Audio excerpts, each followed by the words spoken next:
Barême et la lavande, c'est une longue et vieille histoire. Une histoire faite de haut et de bas. Une histoire qui a façonné les paysages et qui a marqué fortement le territoire des Hautes-Vallées de l'As et du Verdon sur le plan économique. La distillerie de Barême et son extraordinaire particularisme en est d'ailleurs l'un des marqueurs parmi les plus étonnants.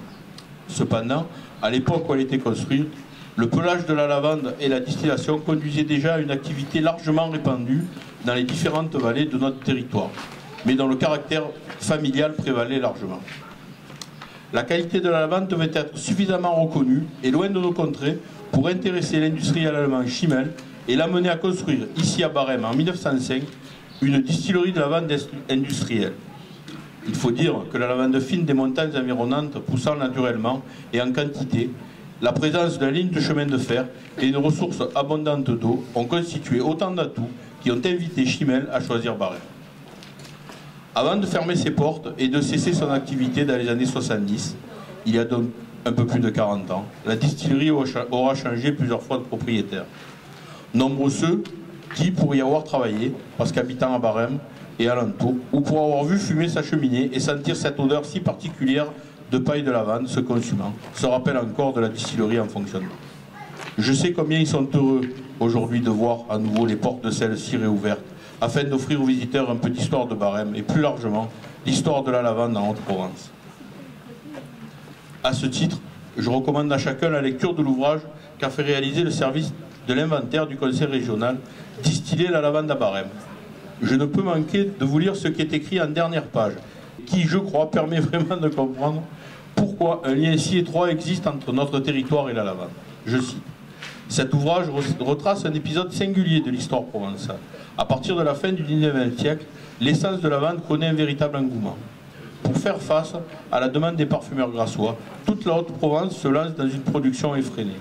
Alors que de vastes territoires se couvrent de leurs célèbres champs aux lignes bleu-violettes, les lavandes de Barême et ses environs s'imposent rapidement comme les meilleurs crus. Dans les années 1920, les industriels de Grasse prennent une part active à la course à l'or bleu et investissent massivement. Ce petit village des Alpes de Haute-Provence, au cœur des pays de l'As, du Verdon, bat et revard. Pendant quelques décennies, ils y installent leurs usines et en font la capitale de la lavande, jusqu'à ce que le développement de la culture de lavandin, qui gagne totalement l'ouest du département, conduise à un inexorable déclin. L'aventure de la lavande à Barême aurait pu tomber dans l'oubli, à l'heure où les routes de la lavande offrent en toute facilité l'opportunité de redécouvrir ce patrimoine vivant. La principale distillerie de Barême, enfin réhabilitée, en centre d'interprétation de l'industrie de la lavande, permet au public de découvrir tout un pan méconnu du patrimoine des Alpes de Haute-Provence. Fin de citation. C'est en tout cas le pari que nous avons fait et que nous faisons ensemble, commune de Barême, communauté des communes du Moyen Verdon, PIAS Verdon Aille-Revard, au travers du label Secret de Fabrique. Label qui se veut effectivement un outil de découverte du patrimoine A3V et de valorisation de celui-ci au plan touristique. À ce titre, je tiens à souligner le travail partenarial effectué entre Secret de Fabrique et l'Office du tourisme de Saint-André-les-Alpes-Barême, le musée de la distillerie étant devenu aussi un point relais d'information touristique de l'Office du tourisme à Barême. Par ailleurs, nous avons eu la preuve fin juillet, la fête de la lavande et le musée vont pouvoir s'appuyer sur leurs projets respectifs pour renforcer mutuellement leur attractivité. Enfin, parce que ce site de la distillerie s'y prête, je souhaite pour ma part qu'il puisse y dérouler de nombreuses manifestations et animations lui permettant de devenir un lieu de rencontre et d'échange tout au long de l'année. La perspective de voir aménager à moyen terme la salle de réunion attenante au musée y contribuera et l'offre pourra être élargie. Serge Prateau, président de la communauté des communes du Moyen Verdon, à la suite de mon intervention, va pouvoir retracer non pas l'histoire de la distillerie, mais celle particulièrement prenante aussi du projet de la réhabilitation et de la mise en valeur du site. La commune y a pris sa part en réalisant une partie des travaux, murs d'enceinte, réfection des façades et de la toiture, changement des menuiseries de la chaufferie. Je tiens à remercier les entreprises qui ont effectué ces travaux et nos partenaires, le conseil départemental, le conseil régional, la Fondation du patrimoine pour leur soutien financier. Je n'oublie pas non plus toutes celles et ceux qui ont répondu à la souscription ouverte aux fins du financement du projet. Monsieur le Président de la communauté des communes du Moyen Verdon, je vous laisse la parole. Et pour terminer, permettez-moi de vous adresser, ainsi qu'aux élus communautaires et au personnel de notre intercommunalité, mes sincères remerciements pour avoir mené à bien un projet qui s'inscrit pleinement dans l'effort de solidarité et d'aménagement que joue la communauté des communes du Moyen Verdon. Je souhaite au musée de la distillerie de prendre toute sa place qu'il mérite comme témoin de cette belle histoire et à chacun ici présent d'en devenir un ambassadeur auprès de sa famille, de ses amis, afin de le faire découvrir et apprécier au plus grand nombre. Merci pour votre attention et bonne journée à Barème. La distillerie de Barème est un site emblématique et empreint d'affectivité, témoin d'une activité qui a constitué un véritable pan de l'économie locale pendant la première moitié du XXe siècle, contribuant à façonner l'identité de ce territoire et la vie de ses habitants. Sa valorisation muséographique se veut être un prolongement de cette histoire. Au travers de ce projet, nous avons souhaité faire revivre la mémoire de celles et ceux qui ont vécu cet âge d'or de la lavande dans les vallées de l'Asse et du Moyen-Verdon et faire découvrir cette partie de notre territoire aux histoires, aux jeunes générations et à nos visiteurs. La communauté de communes du Moyen-Verdon a fait un choix politique fort lorsque elle a délibéré en 2010 pour adopter une nouvelle compétence lui permettant d'assurer la maîtrise d'ouvrage de cette opération et des autres investissements du projet Secret de Fabrique. Elle est par la suite devenue chef de file de l'entente intercommunale qui a été créée entre les 5 communautés de communes du pays de façon à porter l'ensemble du projet à l'échelle du pays. Cette entente se décline aujourd'hui sur le plan opérationnel au travers de la régie intercommunale qui a été mise en place pour assurer le fonctionnement de tous les sites du label Secret de Fabrique et qui est présidé par monsieur le maire de la Mure-Argent, Alain Delceau. Le projet de la distillerie vient dans le prolongement des actions menées depuis de nombreuses années par la communauté de communes du Moyen-Verdon en matière de valorisation et de réhabilitation du patrimoine. Mais au-delà de cette continuité, c'était le choix d'investir dans la culture et dans le tourisme. Là où il devait être conforté en considérant que le retour sur investissement serait profitable au développement du territoire. C'est aussi le pari que nous aurions la capacité de réussir un projet ambitieux qui mobiliserait les moyens techniques et des financiers importants. Si l'on ajoute les dépenses relatives au projet architectural et celles affectées à la réalisation des expositions, l'aménagement de la distillerie a représenté un coût total d'environ 350 000 € hors taxes. Cette opération n'aurait pu être menée sans le concours financier des nombreux partenaires qui sont intervenus pour nous soutenir. L'État, le Conseil régional, le Conseil départemental, les communautés de communes du pays à 3V au travers de l'entente intercommunale, ainsi que l'Occitane au titre du mécénat. Elle ne se serait pas non plus concrétisée sans la prise en charge par la commune de Barème d'une des parties des travaux de réhabilitation du site et sans la bonne volonté que la municipalité a toujours mis dans la collaboration avec la communauté de communes pour faire avancer ce projet. J'exprime aujourd'hui ma reconnaissance envers l'ensemble des partenaires qui nous ont permis de réaliser financièrement cette opération et adresse mes sincères remerciements à la commune de Barème, à son maire Jean-Louis, mais également à ses adjoints Roger, Pierre Isnard et Sébastien B, toujours présents aux réunions de chantier, ainsi qu'à l'ensemble du personnel communal qui a su prêter main forte quand cela a été nécessaire. Sur le plan technique, la maîtrise d'œuvre du projet architectural a été confiée à l'agence Don Jerkovic, spécialiste du patrimoine. Les travaux ont débuté en septembre l'année dernière et se sont achevés au mois de juin de cette année, dans un dernier contre-la-montre qui nous a permis de tenir l'objectif d'une ouverture du musée au 1er juillet. Je dois souligner que c'est un véritable exploit et je le remercie vraiment sincèrement tous. Je remercie donc Philippe Don Jerkovic et toutes les entreprises qui ont travaillé, que ce soit donc l'entreprise Gamba, Ferrer, Caparros, Sanitec, Relief 3, les Jardins du Verdon, Rouvier Frères, Metal Concept et La Part. Le parti pris architectural a été de construire une extension reliant le bâtiment de l'ancienne chaufferie à celui où étaient à l'époque installés les alambics. Cette extension revêt un traitement moderne pour trancher avec les parties anciennes qui ont, quant à elles, été réhabilitées de façon traditionnelle. Cet espace central est dédié à l'accueil du musée et à la boutique, mais également à un point d'information touristique qui faisait jusqu'alors défaut à Barème. La visite débute dans un couloir qui a été créé à l'arrière du bâtiment pour se prolonger dans la chaufferie, véritable cœur de l'exposition, dont l'aspect industriel et la machinerie d'origine ont été préservés. À l'extérieur, le parc a aussi été aménagé pour accueillir différents supports d'interprétation. Cette exposition traduit un programme muséographique dont la réalisation a été prise en charge par le pays A3V. Un comité scientifique et technique associant de nombreux acteurs aux ressources et approches complémentaires a été mis en place pour alimenter le contenu dans l'exposition. Une enquête ethnographique a aussi été réalisée pour recueillir le témoignage d'habitants qui ont vécu la période de l'or bleu. Il serait alors trop long de citer tous ceux qui ont participé à ce travail et à l'émergence du projet, mais je tiens à tous les remercier chaleureusement, ils se reconnaîtront.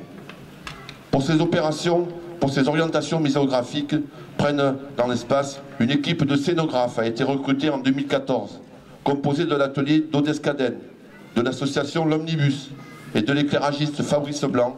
Elle s'est chargée de la conception, du graphisme et de l'éclairage de l'ensemble de l'exposition. Une ligne métallique noire comme fil conducteur associée au matériau bois comme un support venant rajouter de la chaleur dans cet univers industriel ont été retenus comme des éléments structurants de la scénographie. La mise en valeur des machines, des textures et des matières s'est voulue sobre. Elle est soutenue par un soin particulier apporté à l'éclairage. Pour plus d'interactivité, des éléments multimédia ponctuent la visite et plusieurs modules de manipulation permettent de déclencher des contenus animés grâce à l'emploi d'un contacteur pour une visite plus ludique. Les installations ont été réalisées par l'atelier Sudside pour ce qui relève des supports et des mobiliers et par l'entreprise Transpalux au niveau des éclairages et des éléments multimédia. Les illustrations originales ont été, quant à elles, créées par Fanny Pajot. Merci à tous ces artistes et artisans pour leur créativité et leur savoir-faire. Ils ont réussi avec justesse et poésie à mettre en scène des propos muséographiques, à sublimer un décor brut et authentique et à redonner la vie à des machines abandonnées à la poussière et au temps pendant près d'un demi-siècle. Je tiens aussi à saluer ceux qui ont œuvré quotidiennement à la mise en œuvre du projet au niveau de la communauté de communes du Moyen-Verdon, tout particulièrement Christophe Jacobi, vice-président en charge des travaux, ainsi qu'à l'ensemble du personnel intercommunal, notamment Bernard Molin, Jérémy Subias, qui ont assuré le suivi technique et administré et financé cette opération, et financier de cette opération. Merci encore bien évidemment à Thomas Duboeuf, qui après avoir piloté le projet au sein du pays, dirige désormais la régie, ainsi qu'à Rachel Létang, notre muséographe. Merci enfin à tous les élus communautaires pour la confiance qu'ils ont placée dans la réussite de ce beau projet qui a occupé l'ordre du jour de nos nombreuses réunions depuis 5 ans. Je ne saurais conclure sans vous donner rendez-vous en 2016 pour l'inauguration de notre site phare du label Secret de Fabrique, la minoterie de la Mure-Argent, dont les travaux sont en cours d'achèvement et qui accueillera dès l'été prochain des visiteurs sur près de 500 m² d'exposition. Les fabriques du Moyen-Verdon n'ont pas encore dévoilé tous leurs secrets. Monsieur le Président du pays, la parole est à vous. Merci pour votre attention. Je suis particulièrement satisfait aujourd'hui de pouvoir vous présenter le musée de la distillerie de Barème. C'est une réalisation réussie, la première de cette importance dans le cadre du projet Secret de Fabrique, et pas la dernière. Elle est le fruit d'un travail ambitieux porté par le pays et ses communautés de communes membres depuis une dizaine d'années. À l'origine du pays, il y avait un projet de développement culturel. L'association Pays de Peiresc a été créée en 1998. Il s'agissait d'une association de développement culturel ayant pour but de préfigurer un pays. Celui-ci a été officiellement créé sous le nom de Pays Verdon-Vaire-Var en 2000. L'association Pays de Peiresc a été maintenue sous sa forme culturelle et a pris le nom d'Art et Culture Fabrique Peiresc. Elle est devenue l'association culturelle du pays. La culture et l'identité ont donc servi de socle à la démarche de création du pays. En 2004, le pays signe une convention de partenariat avec le service de l'inventaire et du patrimoine, qui à cette date est un service déconcentré du ministère de la Culture, rattaché à la direction régionale des affaires culturelles. Cette convention est relative à l'inventaire du patrimoine culturel du PIAS Verdon-Vaire-Var, dont l'objectif est d'établir une carte d'identité patrimoniale du territoire. la première du genre en région Provence-Alpes-Côte d'Azur. Cette convention est la concrétisation de l'intérêt que porte le pays à l'identification, la mise en valeur et l'animation de son patrimoine. Dans le cadre de cette convention, d'abord la DRAC puis la région ont mis en contribution pendant 10 ans les chercheurs du service de l'inventaire et du patrimoine. Les travaux d'inventaire révèlent la diversité du patrimoine local et la richesse des héritages industriels et artisanaux à l'échelle du pays.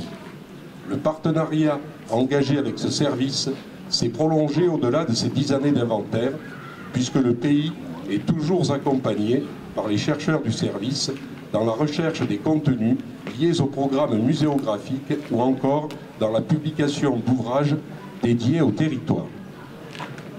L'intérêt pour le pays est bien sûr de pouvoir valoriser les résultats de ce travail d'inventaire et ainsi concourir à la bonne réalisation d'au moins 2 grands objectifs fondamentaux sur les 5 qui constituent la charte de territoire. Premièrement, déterminer l'identité du pays et la faire partager et porter par ses habitants. Deuxièmement, dynamiser l'économie touristique. Le comité de pays a souhaité, dès 2008, construire un projet de valorisation touristique de ce patrimoine. C'est la naissance du label Secret de Fabrique, initialement appelé Projet Savoir-faire et faire savoir. La ligne des chemins de fer de Provence est le fil rouge du projet, autour de laquelle se structure une offre en réseau de découverte des patrimoines du pays. En 2011, les 5 communautés de communes du pays Asverdon-Vaire-Var, Haut-Verdon-Val d'Alos, Moyen-Verdon, Théillon, Terre de Lumière et Pays d'Entrevaux passent une convention d'entente intercommunale dans l'objectif d'engager un programme d'investissement commun. Cette convention délègue à la communauté de communes du Moyen-Verdon la maîtrise d'ouvrage des investissements. L'animation de l'opération est confiée au pays et débute officiellement le 1er janvier 2011 avec le recrutement d'un chef de projet à temps plein. L'équipe sera renforcée avec l'arrivée d'une muséographe en octobre 2012. Les missions assurées par le pays du 1er janvier 2013 au 1er juillet 2015 ont été variées. L'animation du comité de pilotage spécifique au projet, la conception des outils de communication, site internet, flyers, signalétique, etc.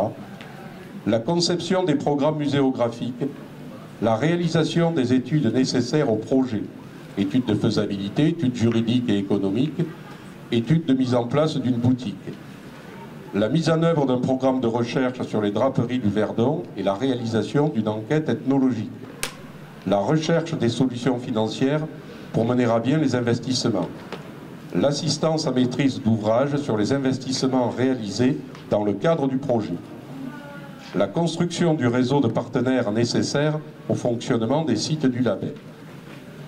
Le 1er juillet 2015 marque la création de la régie Secret de Fabrique et l'ouverture de la distillerie au public. Symboliquement, cette date constitue une transition entre la phase d'investissement et la phase de fonctionnement. Cela se traduit par un transfert de l'équipe projet du pays à la régie intercommunale.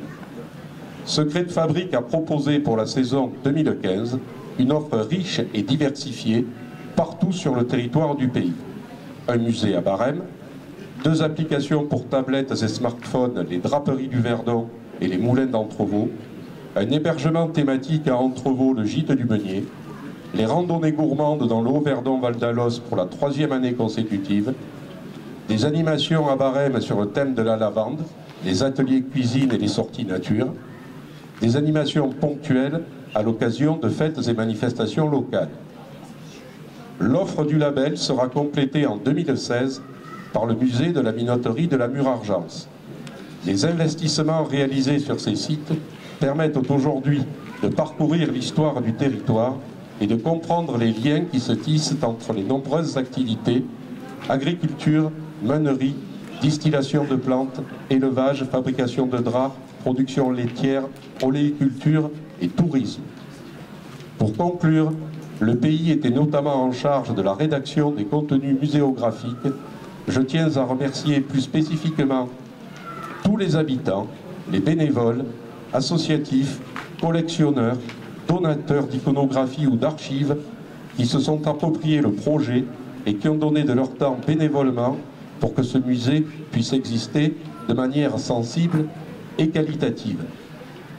Si j'ai le plaisir d'être aujourd'hui avec vous ici à Barème, c'est en tant que président du pays, mais je ne le suis que depuis un peu plus d'1 an. Et je souhaite associer à ces remerciements les présidents qui m'ont précédé, Bernard Molling qui est là avec nous et qui s'est beaucoup investi sur le projet Secret de Fabrique, et avant lui Gilbert Sauvant qui a également été président du pays As-Verdon-Vaille-Revard. Dans mon propos, je vais simplement évoquer le passé de ce bâtiment et la participation du Conseil général. Le site de la distillerie de Barème s'inscrit dans un projet culturel global intitulé « Secret de fabrique ». Il regroupe sur un même parcours et une dynamique commune la minoterie de la Mure-Argent, les draperies du Haut-Verdon-Val d'Alos et les moulins d'Entrevaux, dont la ligne de chemin de fer de Provence constitue le trait d'union. En 2004, une première aide du département est allouée à la commune de Barème pour l'aménagement du parc de la distillerie, avec déjà présente l'idée de musée. Le montant de l'aide s'élève à 22 250 €. En septembre 2009, l'institution départementale est sollicitée pour l'attribution d'une aide pour la deuxième tranche du projet de rénovation de ce qui est présenté comme la dernière distillerie de lavande de la commune de Barème. Patrimoine industriel du début du XXe siècle, la municipalité décide d'en faire un écomusée sur le thème de la lavande, des us et coutumes liés à cette activité et de son impact économique et social sur le territoire. Construite en 1904 et mise en service en 1905, l'ensemble est composé d'une salle des alambics, d'un laboratoire d'analyse et de la maison du directeur, auquel sera ajoutée en 1912 une chaufferie caractérisée par sa grande cheminée en briques. L'originalité du parcours scénographique repose sur la présence de la cuve et du corps de chauffe constituant l'ensemble du dispositif original de production. La commission permanente du 25 juin 2010 accorde une subvention pour la réfection des façades et du mur d'enceinte de 15 104 €. Malheureusement, sans suite, 2 ans après la notification, la subvention a été reconnue caduque et annulée de plein droit. Ce dossier a été présenté à nouveau à la commission permanente du 6 octobre 2014 et a obtenu une subvention de 14 740 €. En parallèle, le dossier sur l'aménagement du musée, porté par la communauté de communes du Moyen-Verdon, a été présenté à la commission permanente du 8 octobre 2013 et une aide de 31 567 € lui a été accordée. Je terminerai en adressant toutes mes félicitations à la mairie de Barème, à son maire Jean-Louis, à la communauté de communes du Moyen-Verdon et à son président Serge, et à toutes les personnes qui ont permis que ce beau projet voit le jour. Je vous remercie et vous souhaite à toutes et à tous une agréable journée à Barème. En ma qualité de vice-présidente déléguée à la culture et au patrimoine culturel, de représenter aujourd'hui notre président de région Michel Vauzel pour l'inauguration de ce musée, un projet fortement encouragé par le Conseil régional, et je suis ravi d'être avec vous aujourd'hui dans ce site magnifique. Pour ce projet, l'État, la région et le département ont su conjuguer leurs efforts avec nombre d'intercommunalités regroupées au sein de l'entente intercommunale Secret de Fabrique, de concert avec l'association du Pays d'As-Verdon-Vaille-Revard. Et nous pouvons nous féliciter collectivement d'une telle synergie mise au service de la valorisation du patrimoine. Je voudrais souligner à nouveau la contribution très active apportée à ce projet par la région, avec notamment l'expertise et la grande compétence du service régional de l'inventaire du patrimoine, piloté par Madame Brunet, ici présente, conservateur général du patrimoine, et son équipe. Vous le savez, la région s'est engagée depuis 2004 dans une étude topographique de votre territoire, visant à mener un inventaire complet de son patrimoine bâti et mobilier. Un regard sur le pays A3V qui peut fortement contribuer à la mise en valeur de la diversité et de la richesse du patrimoine local. Dans le prolongement de cette étude, la région a donc décidé d'éditer des ouvrages. Le premier opus, vous l'avez vu, il s'intitule « Distiller la lavande à Barème ». Il constitue une aide à la visite de la distillerie et propose également un circuit de découverte des petits alambics à lavande situés dans les environs de Barème. Et le deuxième ouvrage s'intitule « Habiter l'alpage, cabane d'estive au fil du Verdon ». Cette mission régionale d'inventaire a pour objectif de faire progresser la connaissance de toutes les formes de patrimoine culturel. En effet, si Provence-Alpes-Côte d'Azur est la région de tous les paysages, elle est aussi la région de tous les patrimoines, des sites préhistoriques ou des constructions gréco-romaines, jusqu'au patrimoine du XXe siècle. Nous prenons en considération un large éventail patrimonial, monuments, sites, paysages, savoir-faire, mémoire collective. Très concrètement, cette connaissance est accessible à tous maintenant via un site internet qui s'appelle Patrimage, patrimage.regionpaca.fr, et vous aurez à terme 25 000 dossiers documentaires et plus de 100 000 photographies. Le site est déjà extrêmement riche. Ces données peuvent enrichir ou impulser des projets touristiques ou aider à la prise de décisions publiques d'aménagement des territoires. Car comprendre quel est notre héritage nous permet d'agir en conscience. Non pas pour conserver à tout prix les traces du passé, mais bien pour agir sur l'avenir. Cette compétence régionale en faveur du patrimoine ne saurait être isolée de notre volontarisme en matière éducative et culturelle. Le patrimoine contient une charge historique, symbolique et relationnelle. Il constitue un puissant facteur d'identité dès lors que le patrimoine s'appuie sur la culture et l'enseignement. Le patrimoine nous permet de mettre à distance l'urgence du présent. Il nous incite alors à la rencontre et à l'ouverture. Il renforce le vouloir vivre ensemble. En conclusion, je voudrais souhaiter à ce magnifique musée beaucoup de succès en ces journées européennes du patrimoine et je suis sûr qu'il en deviendra un des fleurons. Je vous remercie. Aujourd'hui de participer à cette inauguration et puis surtout en ce jour exceptionnel, rappelez-vous, c'est la journée du patrimoine en France et c'est vrai que d'être ici à inaugurer cette distillerie et ce musée est quelque chose de remarquable pour notre territoire et je voudrais féliciter les financeurs, que ce soit la région, et je sais que Christine a toujours eu une attention très particulière auprès de Michel Vauzel pour défendre nos territoires ruraux, pour que cela continue à pouvoir nous développer au niveau culturel, mais aussi au niveau du patrimoine. Et je tenais vraiment à remercier Christine, mais aussi à remercier le président Vauzel, que tu remercieras beaucoup de ma part pour ce qu'il apporte et ce qu'il a apporté pour notre département des Alpes-de-Haute-Provence. Remercier aussi mes collègues du conseil départemental pour le travail que vous avez fait, parce que vous avez aidé à bien indiquer vraiment tout ce qui était au niveau historique des subventions qui ont été caduques, qui ont été revotées, mais je pense qu'aujourd'hui avec ce succès et votre présence montre vraiment, je veux dire que pour le département, pour le canton de Riez, Barème, voilà, je te laisse te faire plaisir. Voilà, ça c'était pour Jean-Louis. Donc c'est vraiment très agréable. Que dire de la culture? La culture dans nos territoires ruraux, c'est très important.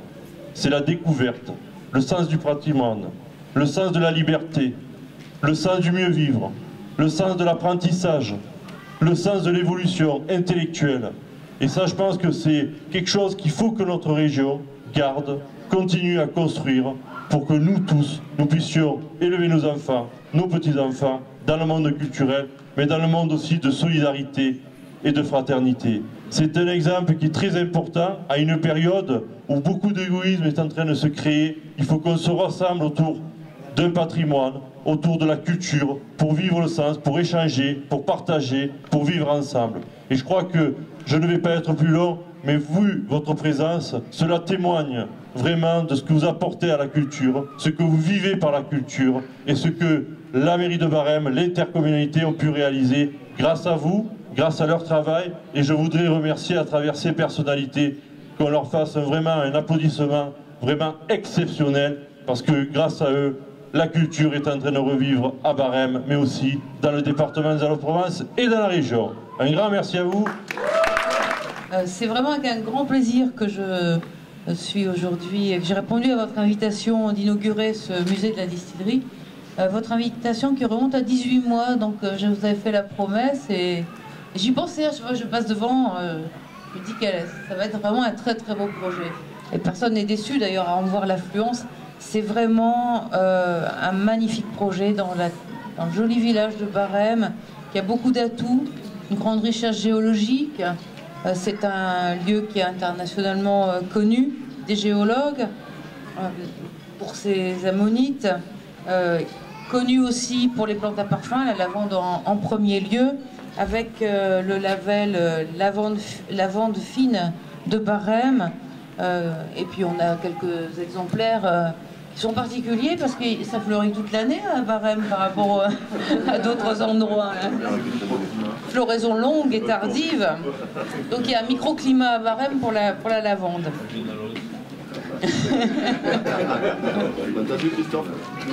Alors la distillation, mesdames et messieurs les élus, mesdames et messieurs, c'est un processus de ce que je retiens qui consiste à séparer les constituants d'un mélange homogène.